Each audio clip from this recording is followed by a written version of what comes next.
மங்காத்தான்றது சடனா அவங்க ரிலீஸ் பண்ணணும்னு முடிவு பண்ணல. அது எப்போ டேட் சொன்னாங்கன்னு எல்லாருக்குமே தெரியும். இவருமே அதை ஏத்துக்கிட்டாரு தான். அதனால அந்த படம் வந்தனாலதான் என் படம் ஓடலன்னா 11-15 வருஷத்துக்கு முன்னாடி அந்த படத்துக்கு மக்கள் வராங்க, இப்போ வந்த படத்துக்கு மக்கள் வரலன்னா அது ஏன்னு தானே யோசிக்கணும். அடுத்த படத்தை அதான் அப்பவே அவர் தோத்துட்டாரு. இன்னொரு படத்து மேல நீங்க பழி போடுறதும், படம் பார்த்துட்டு சொன்னவங்களுக்கு மேல பழி போடுறதும், அது என்னைக்குமே உங்களை ஒரு நல்ல இயக்குனரா காட்ட போறதே கிடையாது. அது உங்க மேல உள்ள தப்பை இன்னைக்கு திருத்திக்கிறீங்களோ அன்னைக்குதான் நல்ல இயக்குனர். அவ்வளவுதான். அதை காட்டுங்க, படைப்புல காட்டுங்க. நீங்க வாய் வார்த்தையா நான் கூட சொல்லலாம், நான் யார் தெரியுமா சங்கருக்கு மேலே நான் படம் எடுப்பேன்னு. அதை எனக்கு அந்த இடம் கொடுத்தாதான் எனக்கு தெரியும். ஒரு படம் இப்பயும் நான் ஒரு ஆடியன்ஸா, என்ன நல்ல ஆடியன்ஸா கேட்டீங்கன்னா, எனக்கு ஒரு நல்ல ஆடியன்ஸா நான் ஒரு நல்ல ஆடியன்ஸ். என்கிட்ட 200 கோடி கொடுத்து நீ டைரக்ட் பண்றானா அது என் வேலை இல்லை. நான் படம் பார்க்கறதே என் வேலை. சாப்பிட்றது எனக்கு டேஸ்டா, சாப்பாடை பார்த்து சாப்பிட்டுட்டு டேஸ்ட்னு சொல்லக்கூடிய ஆளுக்கு தெரியும்னா அது என்னோட வேலை, அது எனக்கு தெரியும்.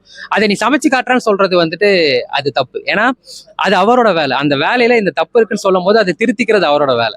இது எப்படி இருக்குன்னா, நான் என்ன வேணாலும் சொல்லுவேன், ஆனா என் படைப்பு அப்படி காட்ட மாட்டேன்னா அது எப்படி தப்பா இல்லையா? உங்க படைப்பு பேசணும், நீங்க பேசக்கூடாது.